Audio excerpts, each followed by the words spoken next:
সবাইকে একযোগে কাজ করার আহ্বান জানিয়ে অন্তর্বর্তীকালীন সরকারের প্রধান উপদেষ্টা ডক্টর মোহাম্মদ ইউনূস বলেছেন, পুরনো বাংলাদেশ থেকে নতুন বাংলাদেশে উত্তরণ কঠিন হলেও আমরা আশাবাদী। তিনি আরও বলেন, একটি গণতান্ত্রিক বাংলাদেশের রূপরেখা তৈরি করতে আমরা দৃঢ় প্রতিজ্ঞ। আর যেন কোনো স্বৈরাচারের হাতে আমাদের পড়তে না হয়, আমরা যেন বলতে পারি আমরা একটি গণতান্ত্রিক দেশে বসবাস করি। তবে কি এবার সুস্থ গণতান্ত্রিক ধারার যাত্রা শুরু হচ্ছে? মোটা দাগে বিষয়গুলো নিয়ে আলোচনা করতে চাই, সেই সঙ্গে আমাদের আলোচনায় আনতে চাই রাষ্ট্র সংস্কারের 6 কমিশন গঠনের বিষয়টিও। দর্শক সবাইকে আমন্ত্রণ জানিয়ে শুরু করছি দেশ টেলিভিশনের নিয়মিত আয়োজন জেডএসআরএম নিবেদিত দেশ সাম্প্রতিকের আজকের আয়োজন। আমি ফারনাজ জুই থাকছি পুরো আয়োজন জুড়ে আপনাদের সঙ্গে। জানিয়ে দিচ্ছি আজকের আলোচনার বিষয় রাষ্ট্র সংস্কারের পথরেখা ঘোষণা। আর এই আলোচনায় স্টুডিওতে আমার সঙ্গে রয়েছেন দুজন সম্মানিত অতিথি। চলুন এ পর্যায়ে পরিচিত হই। আছেন ডক্টর আসিফ মোহাম্মদ শাহান, সহযোগী অধ্যাপক, উন্নয়ন অধ্যয়ন বিভাগ, ঢাকা বিশ্ববিদ্যালয়। সেই সঙ্গে আরও আছেন ব্যারিস্টার বদরুদ্দোজা বাদল, সিনিয়র আইনজীবী, সুপ্রিম কোর্ট। দুজনকেই আমন্ত্রণ জানাচ্ছি আজকের আলোচনায়। ডক্টর আসিফ মোহাম্মদ শাহান, আলোচনাটা যদি আপনাকে দিয়ে শুরু করি। যেমনটি ডক্টর মোহাম্মদ ইউনূস বলেছেন, পুরনো বাংলাদেশ থেকে নতুন বাংলাদেশে উত্তরণ কঠিন হলেও তিনি আশাবাদী। কিন্তু দল মত নির্বিশেষে আমরা আসলে কতটা ঐক্যবদ্ধ নতুন যাত্রায়? ধন্যবাদ। যদি কতখানি ঐক্যবদ্ধ সে কথাটুকু সে ব্যাপারে যদি আমরা আলাপ আলোচনা করি, আমার মনে হয় এখন পর্যন্ত যদি আপনি রাজনৈতিক দলগুলোর অবস্থান দেখেন, তাহলে একটা পরিবর্তন যে দরকার সে ব্যাপারে যে খুব বেশি মতানৈক্য আছে সেটা নিয়ে, যেটা নিয়ে মতানৈক্য আছে বা যেটা নিয়ে এখনো মতৈক্যে পৌঁছায়নি, সেটা হচ্ছে যে আমরা যে নতুন বাংলাদেশ দেখতে চাচ্ছি সেটার সংস্কারের পরিধি কতখানি হবে, সেটা করতে কতখানি সময় লাগবে, এবং হচ্ছে গিয়ে কত সময়ের মধ্যে হচ্ছে গিয়ে আমরা এটিকে করতে পারবো। কিন্তু পরিবর্তন যে হবে, পরিবর্তন যে চাচ্ছে, কারণ যেভাবে এই আন্দোলনটি রূপ নিয়েছে, যেভাবে আমরা আজকে এখানে এসে দাঁড়িয়েছি, প্রথম দিন থেকেই কিন্তু হচ্ছে গিয়ে ছাত্র জনতার আন্দোলনের একদম শেষে যখন আমরা জয়ের প্রান্তে দাঁড়িয়ে আছি, তখনই কিন্তু খুব স্পষ্টভাবেই যে ঘোষণাটি এসেছে, আমরা একটা নতুন সোশ্যাল কন্ট্রাক্ট চাই, আমরা একটা বৈষম্যহীন সমাজ চাই, আমরা এমন একটা রাষ্ট্র ব্যবস্থা চাচ্ছি যে রাষ্ট্র ব্যবস্থায় যেন আর কোনো স্বৈরাচারী শাসন ব্যবস্থার উৎপত্তি না হয়। এবং সেটারই কিন্তু হচ্ছে একটা রিফ্লেকশন আমরা এটা দেখেছি। এবং এখন পর্যন্ত কোনো সরকার, কোনো দলই, কোনো রাজনৈতিক দলই, বিএনপি বলি বা অন্যান্য যারা আছে, কেউই এটির সাথে হচ্ছে গিয়ে দ্বিমত করেননি। যেটা বললাম যে পার্থক্যটা হচ্ছে সময়সীমা নিয়ে, পার্থক্যটা হচ্ছে গিয়ে কে এই দায়িত্বটা নেবেন শেষ পর্যন্ত। সরকারি কি পুরো জিনিসটাকে করে দিয়ে তারপর একটা নির্বাচন দিবে, নাকি নির্বাচিত সরকার এসে হচ্ছে এটি করবে, এটি নিয়ে মতদ্বৈততা আছে। কিন্তু লক্ষ্য নিয়ে কোনো ধরনের মতদ্বৈততা আমার মনে হয় কোথাও নেই। আমরা যদি সংস্কারের কথা বলি, সংস্কার মানেই কিন্তু বিশাল ক্যানভাস, সেখানে আসলে সংস্কার কাজ কোথায় শুরু হয়ে কোথায় শেষ হবে সেই বিষয়টির বিষয়ে কি আমরা অবগত রয়েছি? অবশ্যই, মানে এটা তো একটা বিশাল কাজ। তবে একটা জিনিস খুব পরিষ্কার, এবং এটা আমার মনে হয় খুব গুরুত্বপূর্ণ, আমাদের সবারই এই জিনিসটা বোঝার দরকার। আমরা যখন সংস্কারের কথা বলছি, দেখুন, নির্বাচন একটা গণতান্ত্রিক শাসন ব্যবস্থা নিশ্চিত করার একটা উপায়, খুবই গুরুত্বপূর্ণ একটা উপায়। কিন্তু শুধুমাত্র আপনি যদি নির্বাচন করেন এবং সেই নির্বাচন যতই নিরপেক্ষ হোক, তার মানে কিন্তু আপনি গণতান্ত্রিক রাষ্ট্র হয়ে যাচ্ছেন না। কারণ গণতান্ত্রিক রাষ্ট্রের পক্ষে নির্বাচন একটি উপায়। তারপরে নির্বাচন হবার পরে আমাদের যে তিনটি, আমাদের যে শাসন বিভাগ, আমাদের যে এক্সিকিউটিভ, লেজিসলেচার বা জুডিশিয়ারি আছে, তাদের মধ্যে ক্ষমতার ভারসাম্য আছে কিনা সেটি গণতন্ত্রের জন্য দরকার। এক্সিকিউটিভের উপরে চেক অ্যান্ড ব্যালেন্স আছে কিনা গণতন্ত্রের জন্য সেটি দরকার। আমার বিচার বিভাগ স্বাধীন কিনা সেটি দরকার। ক্ষমতার ভারসাম্য আছে কিনা সেটি দরকার। তাহলে এই জিনিসপত্রগুলো কিন্তু হচ্ছে আমাদের নিশ্চিত করতে হবে। আমরা যদি শুধু নির্বাচন নিয়ে মাথা ঘামাই, তাহলে কিন্তু গণতান্ত্রিক রাষ্ট্র ব্যবস্থা আমরা হচ্ছে গিয়ে স্থাপন করতে পারবো না। এখন যদি ওই জায়গা থেকে আলাপ আলোচনা করি, তাহলে হ্যাঁ, এটা দুরূহ।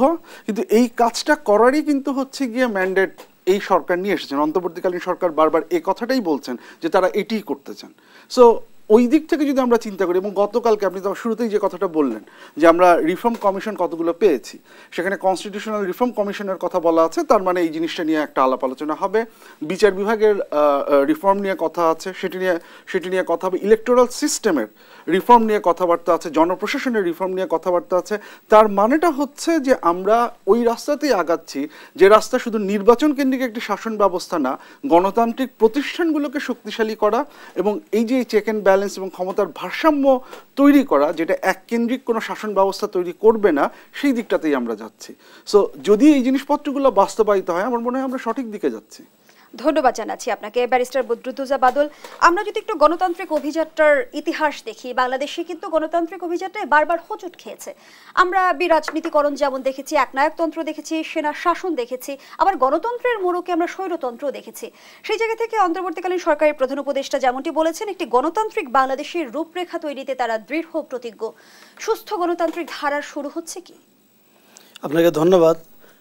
আলোচনার শুরুতে আমি এই জুলাই আগস্টের যারা আত্মত্যাগের মহিমায় এবং যারা হতাহত হয়েছে যাদের বিনিময়ে আমরা এই নতুন পথ চলার বা যাত্রার প্রারম্ভিকতা দেখছি, তাদের প্রতি আমি শ্রদ্ধা জানাচ্ছি। আর এখন এই সরকারের বয়স হচ্ছে, আজকে যদি ধরি তাহলে 1 মাস 4 দিন। 1 মাস 4 দিনে এই সরকার মহৎ উদ্দেশ্য আছে বলেই কিন্তু আপনার এই সংস্কার ব্যবস্থাটার জন্য হাঁটছেন। তো এই সংস্কার ব্যবস্থাটা কেন, কি প্রয়োজন? এর মূল প্রয়োজনই হচ্ছে যে গত 15-16 বছরে প্রত্যেকটা প্রতিষ্ঠান, প্রত্যেকটা এরিয়া মানে এমন একটা অবস্থায় চলে গিয়েছিল যে এখন এটাকে সংস্কার না করলে পরবর্তীতে কোনো শাসক যারাই আসুক, কারণ এই দেশ কিন্তু বরাবরই রাজনৈতিক দলের নেতৃবৃন্দ বা সরকার, মানে যেহেতু গণপ্রজাতন্ত্রী বাংলাদেশ, সেহেতু আপনার ভোটের মাধ্যমে প্রতিনিধি নির্বাচিত হয়, তারা দেশ চালায়, অর্থাৎ রাজনৈতিক নেতৃবৃন্দরা দেশ চালাই আসছেন।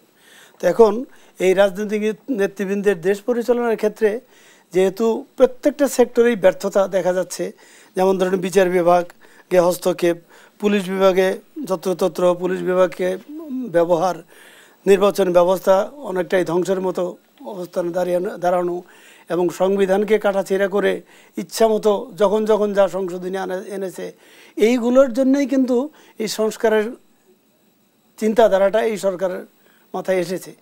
এটার উদ্দেশ্য একটাই, যে অবস্থায় আছে এই অবস্থায় কোনো রাজনৈতিক দলই এসে দেশ পরিচালনা সুষ্ঠুভাবে করতে পারবে না। কারণ প্রত্যেকটা সংস্কারের দিকে যদি আপনি ব্রেকডাউন করলে এটা অনেক সময় লাগবে মানে কি, ব্যাখ্যাতে অনেক সময় লাগবে। তো এখন এই যে সংস্কারগুলো সরকার হাতে নিয়েছে, এটা অবশ্যই আমাদের প্রত্যেকেরই সহযোগিতা করা দরকার। কারণ গণতন্ত্র বারবার হোঁচট খেয়েছে, এটা সত্য, কিন্তু গণতন্ত্রের যতটুকু উন্নয়ন মানে যেটুকুই হয়ে আসছে গত 50 বছরে, এই গণতান্ত্রিক সরকারই কিন্তু ম্যাক্সিমাম করেছে। কিন্তু এই গণতন্ত্রের নামে যখন স্বৈরতন্ত্র রূপ নিয়েছে সরকার, দানবীয় আকার ধারণ করেছে সরকার, এবং এই দেশীয় সরকারের বাহিনী এই স্বাধীনতার 50 বছর বলেন, 52 বছর বলেন, এই প্রথম যে এতগুলো তাজা প্রাণ নিয়ে তারা ক্ষমতায় থাকতে চেয়েছে। তো এটা তো গণতান্ত্রিক অবস্থা না। ক্ষমতায় থাকার জন্য যে কোনো বিনিময়ে ক্ষমতায় থাকতে হবে, যে অবস্থায় থাকুক, বিচার ব্যবস্থা যাই থাকুক, নির্বাচন ব্যবস্থা যাই থাকুক, পুলিশ প্রশাসন যাই থাকুক, প্রশাসন যাই থাকুক, তাদের ক্ষমতায় থাকতে হলে যা ইচ্ছে তা ব্যবহার হবে। যেমন ধরুন আপনাকে একটা উদাহরণ দিই, আমরা কিন্তু সবসময় এই শব্দগুলোর সাথে পরিচিত হই। বাংলাদেশ পুলিশ বলি, বাংলাদেশ সেনাবাহিনী বলি, বর্ডার গার্ড বাংলাদেশ বলি। তো এই বাংলাদেশ শব্দগুলোর সাথে থাকার উদ্দেশ্যটা কি? উদ্দেশ্যটা হচ্ছে এরা রাষ্ট্রের বাহিনী, আর রাষ্ট্রের মালিক হচ্ছে জনগণ। এই বাহিনীগুলোকে যখন, বিশেষ করে পুলিশ বাহিনীকে যখন দলীয় কাজে ব্যবহার করা হয়েছে, সরকারি কাজে ব্যবহার করা হয়েছে, তখন আর ওই বাংলাদেশ পুলিশ ছিল না। রাষ্ট্রের সকল নাগরিকের নিরাপত্তার দায়িত্ব যখন থাকে এই বাহিনীগুলোর হাতে, এই জন্যই তাদেরকে ওই বাংলাদেশ শব্দটা তাদের সাথে থাকে। কিন্তু এই ক্ষেত্রে এই গত 15-16 বছরে আমরা যা দেখেছি, প্রত্যেকটা সেক্টরে একনায়কতন্ত্র বলেন, এই স্বৈরশাসন বলেন, ওই কায়দায় চালানোর জন্যই গণতন্ত্র ব্যাহত হয়েছে। কেউ কথা বলতে পারতো না। আপনারা সাংবাদিকরাও অনেক সেন্সরশিপের মধ্যে ছিলেন, কোনো সাধারণ মানুষই তারা কোনো কথা বলতে পারেনি। এগুলো সাংবিধানিক ব্যত্যয়, কারণ প্রত্যেকেরই সাংবিধানিক অধিকার আছে কথা বলার, সমাবেশ করার, মিছিল করার, মিটিং করার। আপনি যদি গত 15-16 বছরের দিকে ব্যাক করেন তাহলে দেখবেন কোথাও কেউ সঠিকভাবে সমাবেশ করতে পারেনি, মত প্রকাশের স্বাধীনতা ছিল না, বরং আইন দিয়ে ডিজিটাল সিকিউরিটি অ্যাক্ট বলেন, সাইবার সিকিউরিটি অ্যাক্ট বলেন, এইসব দিয়ে সবাইকে বাড়িতে করা হচ্ছে। ধন্যবাদ জানাচ্ছি আপনাকে ডক্টর আসিফ মাহমুদ শাহান। এই যে দীর্ঘদিন ধরে বিগত শাসন আমলে যে ফ্যাসিবাদী রাষ্ট্রীয় কাঠামো তৈরি হলো, সেই কাঠামোর যদি পরিবর্তন না হয়, গণতন্ত্র কি কখনো বাংলাদেশে প্রাতিষ্ঠানিক রূপ লাভ করবে? সোজা উত্তর হচ্ছে না। আমি এখানে আরেকটু কথা বলি যে আমরা 15-16 বছরের কথা বলছি, খুব ভালো কথা, কিন্তু আমরা আরেকটু পেছনে যাই। আমরা কারণ হচ্ছে দুটো জিনিস, এক হচ্ছে আমি যেটা শুরুতে বলছিলাম যে গণতান্ত্রিক যে শাসন ব্যবস্থা আমরা এটাকে দুভাগে দেখি। যদি আপনি শুধু নির্বাচন করেন তাহলে সেটা হচ্ছে কি আপনাকে আমরা যেটাকে বলি ইলেকটোরাল ডেমোক্রেসি বা নির্বাচন নির্ভর ডেমোক্রেসি। আরেকটা হচ্ছে লিবারেল ডেমোক্রেসি, যেখানে সিভিল লিবার্টি, পলিটিক্যাল লিবার্টি এই সব কিছু হচ্ছে গিয়ে থাকবে। দেখুন 91-তে আমরা একটা নিরপেক্ষ নির্বাচন দেখেছি, 96-তে দেখেছি, 2001-এ দেখেছি, 2008-এ দেখেছি। এই যে মাঝখানের যে 5 বছর যেটাতে ছিল, আমরা কিন্তু একটা লিবারেল ডেমোক্রেসিতে যে ট্রানজিশন সেটা আমরা দেখিনি, আমরা ইলেকটোরাল ডেমোক্রেসিটাই দেখেছি। এখন সমস্যা হচ্ছে যে আজকে আমরা যেটা নিয়ে কথা বলছি যে আমরা কি 91-তে ফেরত যেতে চাই, যেটা আমরা গত 15-16 বছরে যা ছিল তার চেয়ে অনেক উন্নত একটা ব্যবস্থা, কিন্তু আমাদের স্বপ্নটা তো আরও বড়, আমরা তো আরও সামনের দিকে এগোতে যাচ্ছি। যে কারণে হচ্ছে কি এই গণতান্ত্রিক প্রতিষ্ঠানগুলোর যেটা কথা বলছেন সেগুলোকে শক্তিশালী, কারণ ওই যে গণতান্ত্রিক যে ব্যবস্থার আমরা স্বপ্ন দেখছি সেখানে আমাদের যে ইনস্টিটিউশনস অফ অ্যাকাউন্টেবিলিটি বা জবাবদিহিতা নিশ্চিত করার যে প্রতিষ্ঠানগুলো আছে, দুর্নীতি দমন কমিশনের কথা বলুন, মানবাধিকার কমিশনের কথা বলুন, তথ্য কমিশনের কথা বলুন, এগুলো শক্তিশালী একটা ভূমিকা পালন করবে যাতে এক্সিকিউটিভের জবাবদিহিতা সে নিশ্চিত করতে পারে। আমরা এটা দেখতে চাই যে আমাদের যে সংসদ আছে সেই সংসদ এবং সংসদের যে স্থায়ী কমিটিগুলো আছে তারা যথাযথ ভূমিকা পালন করবে যাতে জবাবদিহিতা নিশ্চিত করা যায়। আমরা এটা দেখতে চাই যে আইন বিভাগ এবং শাসন বিভাগের মধ্যে ক্ষমতার ভারসাম্য থাকবে, শাসন বিভাগকে যেন হচ্ছে কি আইন বিভাগ জবাবদিহিতার মধ্যে রাখতে পারে। এই যে প্রতিষ্ঠান বিনির্মাণ করা, এই এবং ব্যুরোক্রেসির ক্ষেত্রে আমরা একই জিনিসই দেখতে চাই, এই যে প্রতিষ্ঠান বিনির্মাণ করা, এই প্রতিষ্ঠানগুলো বিনির্মাণ করার ক্ষেত্রে আমাদের 14-15 বছরের যেমন ব্যর্থতা আছে এটা সত্যি, এর আগেও কিন্তু হচ্ছে গিয়ে যে খুব যে শক্তিশালী প্রতিষ্ঠান আমরা তৈরি করার ক্ষেত্রে জোর দিয়েছি সে কথাটাকে আসলে খুব শক্তভাবে বলা যাচ্ছে না। এই কারণেই এবার একটা সুযোগ এসেছে, কারণ এর আগে যতবারই হয়েছে, আপনি 2007-8-এর কথা চিন্তা করুন, 2007-8-এ আমরা যে চেঞ্জগুলো এনেছিলাম, আমাদের তৎকালীন সরকার আমাদেরকে একটা প্রমিস দিয়েছিলেন যে সেগুলো বাস্তবায়িত হবে, আমাদের তথ্য কমিশনের স্বাধীনতা, বিচার বিভাগের স্বাধীনতা, কিন্তু পরবর্তীতে আমরা দেখেছি যে রাজনৈতিক দল তাকে যদি হচ্ছে কি আপনি কন্ট্রোল করতে না পারেন তাহলে কিন্তু হচ্ছে গিয়ে সে তার ইচ্ছা মতো যে কোনো পরিবর্তন আনতে পারে। আজকে আমরা যে পরিবর্তনগুলোর কথা বলছি সেগুলো যদি বাস্তবায়িত হতে হয় তাহলে কিন্তু রাজনৈতিক দলগুলোর সেই মৌখিক প্রতিশ্রুতির উপর নির্ভর করে যদি আমরা ছেড়ে দেই তাহলে কিন্তু হবে না, কারণ তাহলে কিন্তু আবারও যেটা আমি বললাম যে হায়েস্ট আমরা 91 সাল পর্যন্ত ফেরত যেতে পারি, কিন্তু যে গণতান্ত্রিক প্রতিষ্ঠান বিনির্মাণের, গণতান্ত্রিক কাঠামো শক্তিশালী করার কথা বলছেন সেটি কিন্তু আমরা দেখবো না। আমাদেরকে কিন্তু একটু চিন্তা করতে হবে যে আসলে আমরা কি চাচ্ছি। আমরা যখন বিভিন্ন ক্ষেত্রে সংস্কারের কথা বলছি তখন কিন্তু রাজনীতির সংস্কারের বিষয়টিও আলোচনায় এসেছে। রাজনীতিতে যদি আসলে সংস্কার না হয় তাহলে কি অন্য সেক্টরে আমরা যতই সংস্কার করি সেটি কাজে আসবে কিনা, প্রশ্নটি আপনার কাছে থাকছে। একটা বিরতির সময় হয়েছে। দর্শক, জেনেছিলাম নিবেদিত দেশ সম্প্রতিকে রিপোর্টে একটা বিরতি নিচ্ছি, সাথেই থাকুন। আবারও আমন্ত্রণ, আপনারা দেখছেন জেরুজালেম নিবেদিত দেশ সাম্প্রতিক। সময় সে তো বয়ে যায়, সময়ের সাথে মিষ্টি এক বন্ধন। এভাবে সময় পাল্টে যায়, কিন্তু ডিপ্লোমা সেই একই স্বাদে, একই মানে যুগ যুগ ধরে রয়ে যায়। নিউজিল্যান্ডের এক্সেলেন্স ইন কোয়ালিটি। ফিরছি আলোচনায়। ডক্টর আসিফ মাহমুদ শাহান, যে আলোচনায় আমরা ছিলাম, বিশ্লেষকরা যেমনটি ভাবেন যে আসলে রাজনীতিতে যদি গুণগত পরিবর্তন না আসে সব সংস্কারই বৃথা। সেই জায়গা থেকে রাজনীতিতে সংস্কার কিভাবে হবে, রাজনৈতিক দলগুলোর করণীয় কি? আচ্ছা, গুণগত পরিবর্তনের কথা আমরা বলছি।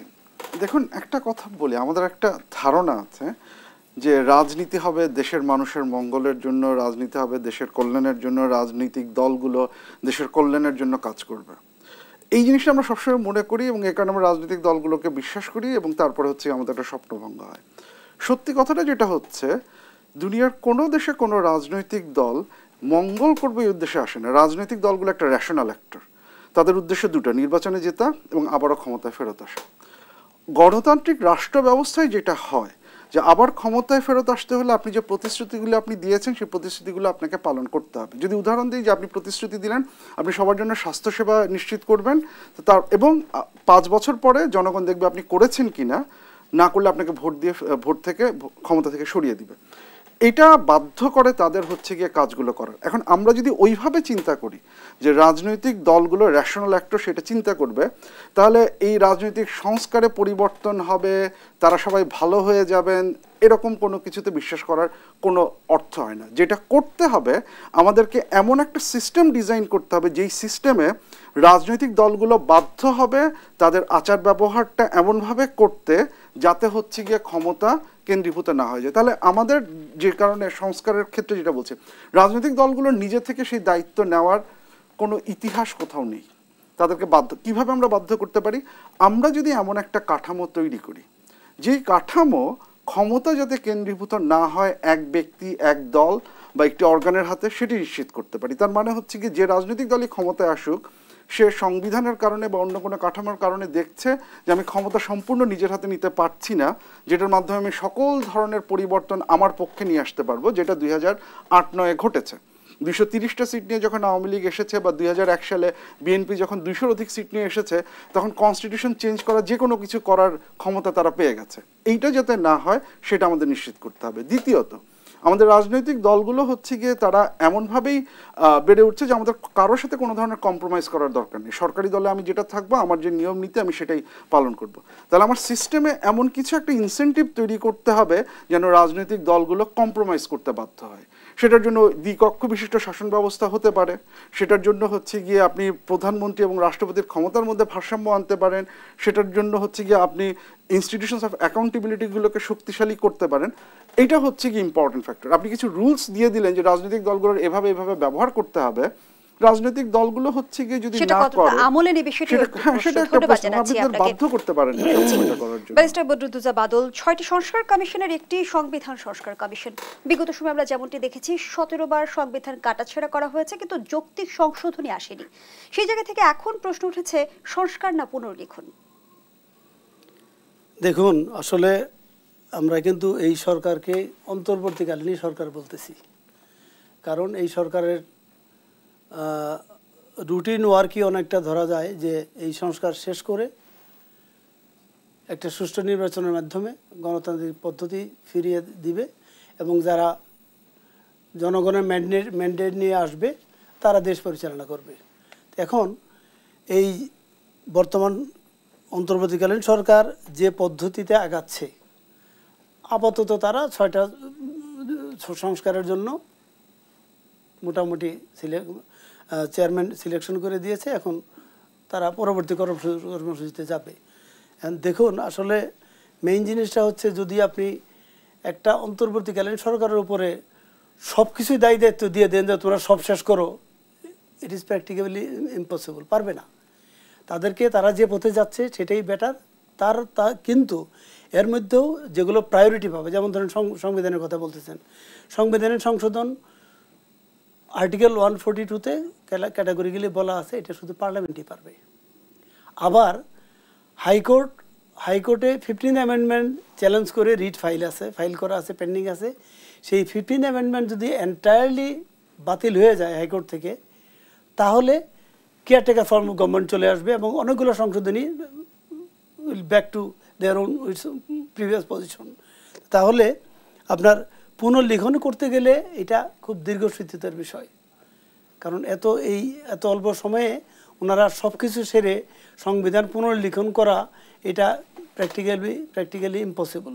কাজেই সংবিধান তারা যেহেতু সংবিধান সংস্কারের জন্য একটা কমিটি হয়েছে, আমরা আশা করব সংবিধানের জন্য সংশোধনের জন্য, বিশেষ করে 15th অ্যামেন্ডমেন্ট যদি বাতিল হয়ে যায়, কারণ কি এটা বাতিলের বেশি এমফাসিস দিচ্ছি আমরা এই জন্যই যে রাজনৈতিক দলগুলোর কারো প্রতি কারো কোনো আস্থা নাই, বিশ্বাস নেই।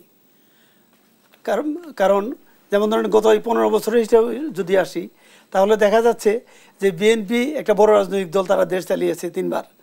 তো ইনারা বারবার ইলেকশন বয়কট করছে, কারণ নির্বাচন ব্যবস্থাকে এমন করা হয়েছে যে সরাসরি সরকারি লোক, সরকারি নির্বাচন কমিশন, তারা সব কিছু কমপ্লিট করে তাদের হাতে দিয়ে দিচ্ছে।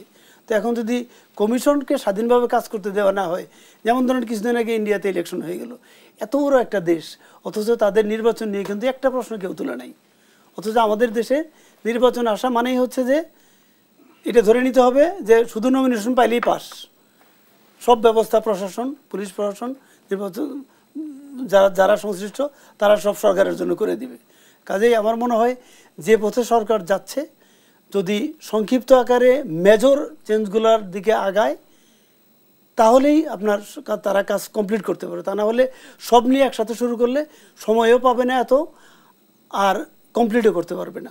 আর এই 6টা সংস্কারের পাশাপাশি আমি সো মোটো একটা অ্যাডভাইস দিতে চাচ্ছি। সো মোটো অ্যাডভাইসটা এরকম, এইটার পাশাপাশি আপনার এই যে আমাদের যে মুক্তিযুদ্ধ বিষয়ক মন্ত্রণালয় আছে, এখানে এই যারা মেধা যোদ্ধা, যারা জনতা এবং ছাত্র মারা গেল এবং আহত হলো, এদের জন্য মুক্তিযুদ্ধ মন্ত্রণালয়ে একটা উইং খোলা উচিত। খুলে যারা মারা গেল তাদের পরিবারকে পুনর্বহাল করা বা তাদেরকে সাপোর্ট দেওয়া, এবং যারা আহত হয়ে হসপিটালে জীবন কাটাচ্ছে তাদের হতাহতের পরিমাণ, যেমন মুক্তিযুদ্ধের ক্ষেত্রে আছে, হতাহতের পরিমাণ নির্ধারণ করে এরা যেন লাইফ টাইম একটু সুযোগ সুবিধা পায়, একটা ভাতা পায়। এটা একটা মুক্তিযোদ্ধা মন্ত্রণালয়ে একটা আলাদা উইং খোলা খুবই জরুরি, কারণ এদের জন্যই কিন্তু এই পরিবর্তন সম্ভব হয়েছে। যদিও এই আমি বলবো যে এই স্বাধীনতা কিন্তু বাংলাদেশ স্বাধীন হয়েছে 9 মাসে, আর এই স্বাধীনতা হয়েছে কিন্তু 15.5 বছরে। গত 15.5 বছরে যে পরিমাণ মানুষ গুম হয়েছে, খুন হয়েছে, তারপর আপনার এই মিথ্যা মামলায় জড়িয়েছে এবং তারা বাড়ি ছাড়া ঘর ছাড়া হয়েছে, এটা কিন্তু এই আন্দোলনের সাথে সম্পৃক্ত হয়েছে। এই অবদান অস্বীকার করার উপায় নাই। এটা পুঞ্জীভূত ক্ষোভ থেকে, ঘৃণা থেকে ব্রাস্ট আউট হয়েছে, যার ফলে সকল জনসম্পৃক্ততার ফলে এই পরিবর্তন। কিন্তু বর্তমান বাস্তবতায় 24-এর এই গণঅভ্যুত্থানকে রাজনৈতিক দলগুলো কি সতর্ক বার্তা হিসেবে দেখবে? প্রশ্নটি থাকছে আপনার কাছে। বিরতির সময় হয়েছে আবারও। দর্শক, জেনেছিলাম নিবেদিত দেশ সম্প্রতিকের রিপোর্টে আবারও বিরতিতে যাচ্ছি, সাথেই থাকুন। ফিরে এলাম, আপনারা দেখছেন জেরুজালেম নিবেদিত দেশ সাম্প্রতিক। আমরা আবারও ফিরছি আলোচনায়। ডক্টর আসিফ মাহমুদ শাহান, গণঅভ্যুত্থানের 1 মাসের বেশি সময় পেরিয়ে গেলেও আমরা দেখছি যে এখনও আইন শৃঙ্খলা পরিস্থিতি আসলে স্বাভাবিক অবস্থায় ফেরেনি। সেই জায়গা থেকে আমরা দেখলাম যে পুলিশের ব্যাপক রদবদল হলো, আবার পদোন্নতি পদায়ন নিয়ে আবার এক ধরনের বিশৃঙ্খলা তৈরি হয়েছে। এবং সাম্প্রতিক সময়ে আমরা দেখেছি যৌথ বাহিনীর অভিযানের সময় বেশ কয়েকটি মৃত্যুর ঘটনাও ঘটেছে। পুলিশ প্রশাসনের প্রতি আসলে জনগণের আস্থা কিভাবে ফিরবে? এটা খুব গুরুত্বপূর্ণ একটা প্রশ্ন। আমার ধারণা আমরা কেউই এটার উত্তর ঠিকঠাক মতো জানি না যে আস্থা কিভাবে ফিরবে। তবে যে জিনিসটি দরকার, যে জিনিসটি খুব গুরুত্বপূর্ণ, সেটা হচ্ছে যে যেটি বললেন যে আমরা যখন একটা সরকার একটা আছে, যে সরকারের কাজটা হচ্ছে গিয়ে এই শান্তি শৃঙ্খলা বা নিরাপত্তা এই জিনিসটা ফিরিয়ে নিয়ে আসে। এক্ষেত্রে বেশ কিছু পদক্ষেপ নেওয়া হয়েছে, বাট তারপরেও যেটা বললেন যে সমস্যাগুলো আমরা দেখছি। এখন আপনি যে খুব বেশি দোষ দিতে পারেন জনগণকে, বা কারণ হচ্ছে গিয়ে পুলিশ যেভাবে ব্যবহৃত হতে আমরা দেখেছি তার একটা ফল পড়েছে, মানুষজনের একটা ডিস্ট্রাস্ট তৈরি হয়েছে পুলিশের প্রতি, এবং পুলিশ নিজেও বুঝতে পারছে যে তারা ভালনারেবল। তাহলে খুব জরুরি ভিত্তিতে হচ্ছে গিয়ে শক্তি প্রয়োগ করা বা কোয়ার্সিভ কোনো মিন্সে যাওয়ার আসলে কোনো ধরনের নৈতিক অধিকারও হচ্ছে গিয়ে তারা মনে করছে না। যে জিনিসটা দরকার সেটা সম্ভব হবে কিনা আমি জানি না। সেটা হচ্ছে যে আমাদের সেনাবাহিনী ইতিমধ্যেই কাজ করছেন। এই সেনাবাহিনীর হয়তো আমাদের আরেকটু বেশি অন্তর্ভুক্তিতে হয়তো এখানে প্রয়োজন পড়বে, যে সেনাবাহিনী এবং পুলিশ কিভাবে হচ্ছে গিয়ে একসাথে হচ্ছে গিয়ে কাজগুলো করতে পারে। এবং যে জায়গাতে আমরা খুব বড় ধরনের অরাজকতা দেখছি, সেক্ষেত্রে সরকারকে আসলে কিছু ক্ষেত্রে অপ্রিয় সিদ্ধান্তগুলো নিতে হবে। কারণ আমার এখানে মব জাস্টিস একটা চলে যাবে, যদি সেটা চলতে থাকে তাহলে কিন্তু একের পর এক দাবি যেমন সরকারের কাছে উঠবে, এবং মানুষের মধ্যে যদি এরকম একটা ধারণা আসে যে আমি যে কোনো কিছু করেই আমি পার পেতে পারি, তাহলে আইন শৃঙ্খলা পরিস্থিতির সামগ্রিক কোনো উন্নয়ন আমরা ঘটাতে পারবো না। সো দায়িত্বটা সরকারের, সিদ্ধান্তটা নিতে হবে সরকারের।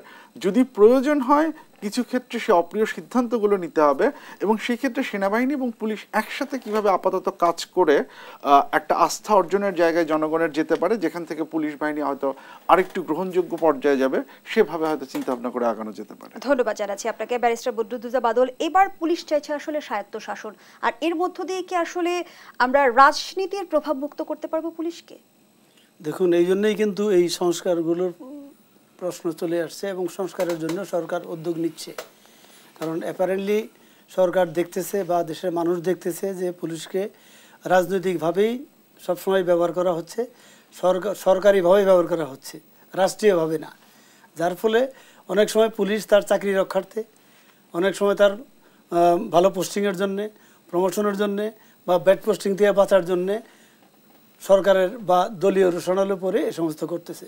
তো এখন আপনার এই সাংবিধানিক পুলিশ সহ সকল সাংবিধানিক প্রতিষ্ঠান যদি স্ট্রংলি দাঁড় করানো যায়, যেমন এই ধরনের এই সংস্কারের ব্যাপারে বিএনপি কিন্তু অলরেডি 31 দফা রাষ্ট্র মেরামতের দাবি দিয়ে রেখেছে আমাদের দলের ভারপ্রাপ্ত চেয়ারম্যান সাহেবের প্রত্যক্ষ নির্দেশনায় এবং অ্যাডভাইজে।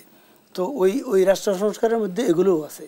এখন এই সরকারের উচিত সব মিলিয়ে রাজনৈতিক দলগুলোর সাথে আলাপ আলোচনা করে, কারণ এখানে প্রত্যেকের তরফ থেকেই সহযোগিতা করতে হবে সরকারকে, এবং যার যার যে অবস্থান আছে সেই অবস্থান থেকে সহযোগিতা করতে হবে।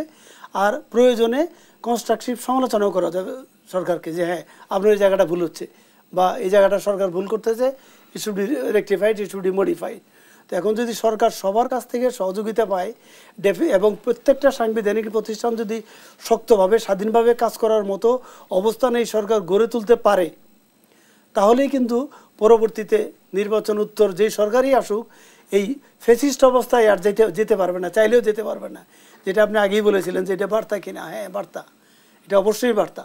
কারণ এই যে আত্মত্যাগের মাধ্যমে যে অবস্থার পরিবর্তনটা হয়েছে, এটার সাথে মানে বেইমানি করা হবে যদি এই সরকারকে এই সুযোগ দিয়ে এই সংস্কারগুলা সম্পূর্ণ করার সুযোগ দেওয়া না হয়। এবং এই সুযোগ হাতছাড়া হলে আর কিন্তু সহজে এই দেশের সার্বিক যে পরিস্থিতির নিয়ন্ত্রণে আনা, প্রত্যেকটা সেক্টরকে ঢেলে সাজানো, এটা কিন্তু আর সম্ভব হবে না। কাজে আমি মনে করি যে প্রত্যেকেরই সহযোগিতা করা উচিত, এবং ক্ষেত্র বিশেষে যার যে অবস্থান আছে সেই অবস্থান থেকে হোক না সমালোচনা, করুক সমালোচনা, অসুবিধা নেই। ধন্যবাদ জানাচ্ছি দেশের জন্যই করা। ডক্টর আসিফ মাহমুদ শাহান, আমরা বাংলাদেশের রাজনীতি থেকে নির্বাচন সবসময় একটু আমলাতন্ত্রের প্রভাবের কথা শুনে এসেছি, সেই জায়গা থেকে বর্তমান সময় আলোচনা এসেছে আসলে সেক্রেটারিয়েট কুয়ের কথা। বাস্তবতা কি? বাস্তবতা হচ্ছে কি, যে জায়গাটা আমরা শুনতে পাচ্ছি যে আমলাদের কাছ থেকে যে পরিমাণ যেরকম সহযোগিতা সরকারের পাওয়ার কথা ছিল, সেরকম সহযোগিতা প্রাপ্তির কিছুটা ঘাটতি দেখা যাচ্ছে। দেখুন, এটা কুয়ের পর্যায়ে যাবে সেটা এখন পর্যন্ত মনে হচ্ছে না, কিন্তু দুটো ব্যাপার খুব পরিষ্কার, যে প্রশাসনে এক ধরনের অস্থিরতা কাজ করছে, এবং সেই অস্থিরতা যে শুধু পলিসি মেকিং লেভেলে কাজ করছে তা না, গ্রাসরুটে কাজ করছে। এখন দেখুন, সরকার এই বঞ্চিত যে কর্মকর্তা আছে তাদেরকে হচ্ছে কি আপনি প্রমোশন দেওয়ার চেষ্টা করছেন, খুব ভালো কথা, কিন্তু একই সাথে আপনাকে যখন প্রশাসন চালাতে হবে, প্রশাসনে কিন্তু হচ্ছে গিয়ে বঞ্চিত ছিলাম that cannot be the only criteria. আপনার কম্পিটেন্স দেখা দরকার, আপনার নিউট্রালিটি দেখা দরকার, অবজেক্টিভ অ্যানালাইসিস, যেটা আপনি অবজেক্টিভলি কাজ করতে পারেন কিনা সেটা দেখা দরকার।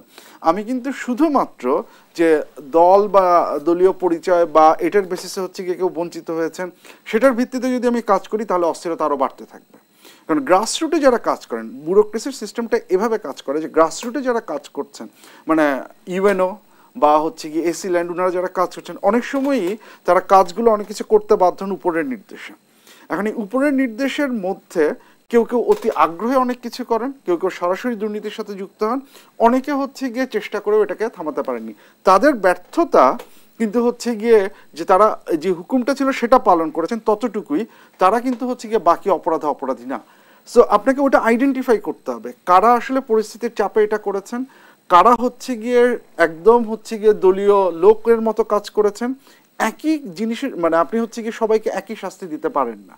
এটা যদি আপনি করেন তাহলে হচ্ছে গিয়ে প্রশাসনের অস্থিরতা হবে। তাহলে ওই লোকগুলোকে আইডেন্টিফাই করতে হবে, এর মধ্যে যারা যোগ্য তাদেরকে দায়িত্ব দিতে হবে। শুধুমাত্র আমি একভাবে হচ্ছে গিয়ে প্রমোশন দিয়ে যাচ্ছি এবং এসে দিয়ে যাচ্ছি, তাহলে কিন্তু অস্থিরতা আরো বাড়বে। সো এইটা আমাদের একটু মাথায় রাখা দরকার যে প্রশাসনকে আমি কিভাবে সমন্বয় আনাটা জরুরি। ধন্যবাদ জানাচ্ছি ব্যারিস্টার বদরুদ্দোজা বাদল। যেমনটি বলা হয় যে বিগত শাসনামলে আসলে আমলারা ছায়া সরকারের ভূমিকা অবতীর্ণ হয়েছিল, এই ধারা থেকে আমরা কিভাবে বের হতে পারবো? শোনেন, আসলে এই আমলাতান্ত্রিক ব্যবস্থা তো দীর্ঘদিনেরই প্রচলিত। এখন এই ব্যবস্থা থেকে বের হতে হলেই আপনার এই কাঠামোগত পরিবর্তন লাগবে।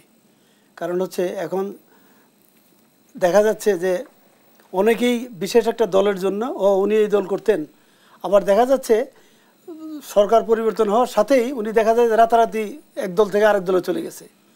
যার ফলে এটার মূল নিয়ন্ত্রকই হচ্ছে সরকার। এবং সরকার যদি এই আপনার এই সংস্কারের ভিতরে এই জিনিসটাকে ওই কমিশনের সদস্যরা ইন্ডিভিজুয়ালি জিনিসগুলো দেখে এবং ক্রাইটেরিয়া যদি লেট ডাউন করে দেয় যে হ্যাঁ এই ক্রাইটেরিয়ায় এইভাবে চলতে হবে, তার ব্যত্যয় হলে তার বিরুদ্ধে বিভাগীয় অ্যাকশন হবে। শুধু একটা দল করলো বলে বা দল সাপোর্ট করলো না বলে তাকে যে পানিশমেন্ট দিবে এই ধরনের যদি কর্মকাণ্ড আসে তাহলে আপনার তারা নৈতিকভাবে অক্ষম হয়ে যাবে, তারা মরালি তারা ইনঅ্যাক্টিভ হয়ে যাবে, যার ফলে তারা সঠিকভাবে স্বাধীনভাবে কাজ করতে পারবে না। কাজেই ওদেরও ওই স্বাধীনতা দিতে হবে এবং কাঠামোগত সেই পরিবর্তনে এমনভাবেই করতে হবে যেন এরা সরকারের ছায়া হলেও স্বাধীনভাবে যেন কাজ করতে পারে এবং লেজুর ভিত্তি না করে আইনের বাইরে যেন কাজ না করে। ধন্যবাদ জানাচ্ছি ব্যারিস্টার বদরুদ্দোজা বাদল, ধন্যবাদ জানাচ্ছি ডক্টর আসিফ মাহমুদ শাহান। দর্শক, এখানেই শেষ করছি জেরুসালেম নিবেদিত দেশ সাম্প্রতিকের আজকের আয়োজন। ধন্যবাদ এতক্ষণ আমাদের সাথে থাকার জন্য।